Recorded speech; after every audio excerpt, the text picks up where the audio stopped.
Hi, this is Everything Entertainment Queens TV. I'm Carrie Love. Hi, I am Baby Doll. Okay, big butts irrelevant bitches are going off in the industry. Delish winner from the gorilla-looking monkey show Flavor of Love. I on the road with some kind of play. And they say she got an attitude and the actors don't like working with her.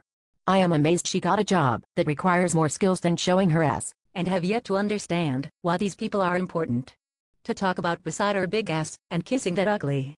Who let the dogs out Flavor Flav? Do you know how many children he got? I mean, come on, did his baby mamas even consider how ugly they children would be?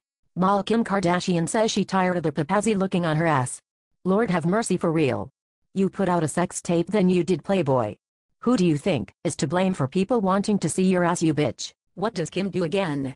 Besides pretend that her boyfriend Reggie Bush doesn't have any jump-offs or side chicks. And a big ass men like to look at. You know he got side chicks. It's a damn shame on Dancing with the Stars. All that ass, and can't shake it. The sex tape with Ray J was whack.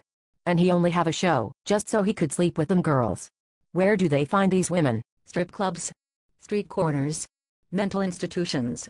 This is Everything Entertainment Queens TV. We talk about everything entertainment. And we are queens. Please subscribe, rate the video or comment.